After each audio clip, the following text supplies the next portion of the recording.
በከተማዋ የሚስተዋለውን በአከራይና ተከራይ መካከል ያለውን በሕግና በመመሪያ ያልታገዘ ሰጣ ገባ መልክ ለማስያዝና ከጊዜ ወደ ጊዜ እየጨመረ የመጣውን የኑሮ ውድነት ለማቃለል ሲል የአዲስ አበባ ከተማ አስተዳደር የአከራይና ተከራይ ሕግን ይፋ ማድረጉ ይታወሳል። የአዲስ አበባ ከተማ አስተዳደር የ2019 በጀት ዓመት የቤት ኪራይ ጭማሪ ዋጋ ተመንን በዛሬው ዕለትም ይፋ አድርጓል። የአዲስ አበባ ቤቶች ልማት አስተዳደር ያወጣው ይህ አዲስ መመሪያ ከቀናቶች በፊት አከራይና ተከራይ በከተማ ደረጃ ውይይቶች አድርገው ከዚህ በተወሰደ ሐሳብ ላይ የተመሰረተ አዲስ መመሪያ የያዘ ሲሆን ከቤት ኪራይ ዋጋ ጭማሪ በተጨማሪ ከአከራይ ተከራይ ጋር ስለሚኖር የውል ስምምነት ግዴታና መብትም ዝርዝር ጉዳዮችን የያዘ ነው። ከኢትዮጵያ ቱዳይ ጋር አብራችሁን ስትቆዩ የምታዳምጡት ይሆናል። ወደ ዕለቱ ሰበር ዋና መረጃም በምናመራበት ወቅት በተለይም በከተማችን አዲስ አበባ ከጊዜ ወደ ጊዜ ያልተገቡ የዋጋ ጭማሪዎች ይስተዋላሉ። ይህንንም ለማስቀረት ሲል የአዲስ አበባ ከተማ አስተዳደር ሐምሌ 1 ቀን 2018 ዓ.ም ይፋ ባደረገው ይህ አዲስ መመሪያ መሰረትም በከተማዋ የሚስተዋለውን ያልተገባ የዋጋ ጭማሪ መጠን ለማስተካከል የወሰደውን እርምጃ ይፋ አድርጓል። ከሐምሌ 1 ቀን 2018 የአዲስ አበባ ከተማ አስተዳደር በቤት ኪራይ ገበያ ላይ የሚታየውን ያልተገባ አሰራር በዘላቂነት ለመግታት የነዋሪዎችን የኑሮ ጫና ለማቃለል ያለመ አዲስ መመሪያም ይፋ አድርጓል። በዚሁ መሰረት ለ2019 በጀት ዓመት የሚተገበረው ዓመታዊ የቤት ኪራይ ዋጋ ጭማሪ ጣሪያም 11.5 በመቶ ብቻ ሆኖ እንዲገደብ መወሰኑን የቤቶች ልማት አስተዳደር ቢሮ አስታውቋል። ቀደም ሲል በወጣው የቤት ኪራይ ቁጥጥር አዋጅ መሰረትም የአከራይና ተከራይ አዲስ ውል እድሳት ምዝገባ ከዛሬ ሐምሌ 1 ቀን 2018 ጀምሮ በሁሉም ክፍለ ከተሞች በሚገኙ የቤቶች አስተዳደር ጽሕፈት ቤት በይፋ መተግበር ጀምሯል።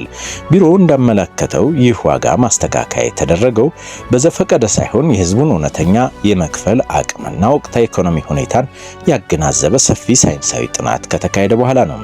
አዲሱ አሰራር በአንድ በኩል አከራዮች ፍትሐዊና ተመጣጣኝ ገቢ እንዲያገኙ የሚያስችል ሲሆን፣ በሌላ በኩል ደግሞ ተከራዮች ካልተገባ የዋጋ ጭማሪና ከማህበራዊ ቀውስ ድነው የተረጋጋ ህይወትን እንዲመሩም ያግዛል። ከዚህ በፊት በነበሩት አሰራሮች አከራይም ሆነ ተከራይ በአጠቃላይ ያላቸውን ማህበራዊ ግንኙነትን መብትና ግዴታም ይፋ አልተደረገም ነበር። የአከራይና ተከራይ ግንኙነቱ በህግ ማዕቀፍ መመራት የጋራ ተጠቃሚነትንም ያረጋግጣል ሲል ነው የአዲስ አበባ ከተማ አስተዳደር ይፋ ያደረገው።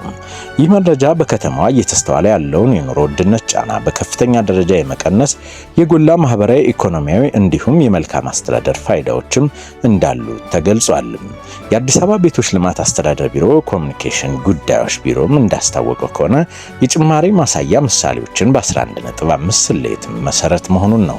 በአዲሱ አዋጅ በሚፈቅደው ከፍተኛ የ11.5% የኪራይ ጭማሪ ጣሪያ መሰረትም የወደፊቱ ክፍያ የሚከተለውን መልኩን ይይዛል ማለት ነው። በአሁኑ ወቅት የቤት ኪራይ 15000 ብር ለሚከፍሉ ተከራዮች ህጋዊ የጭማሪ መጠን 1725 ብር ብቻ ስለሚሆን አዲሱ ጠቅላይ የቤት ኪራይ 16725 ብር ይሆናል ማለት ነው። ሲዋዋሉም በዚህ መሰረት እንዲሆን ያስገድዳል። በአሁኑ ወቅት የቤት ኪራይ 10000 ለሚከፍሉ ተከራዮች ደግሞ ህጋዊ ጭማሪ መጠናቸው 1150 ብር ብቻ ይሆንና በቀጣይ የሚከፍሉትን ውል ሲዋዋሉ በ11150 ብር ይሆናል ማለት ነው። ምናልባት የተከራዩ የኪራይ ዋጋ 20000 ብር ቢሆን ለሚከፍሉት ተከራዮች ህጋዊ ጭማሪ መጠን 2300 ብር ብቻ ስለሚሆን አዲሱ ጠቅላይ ኪራይ ዋጋ 22300 ይሆናል።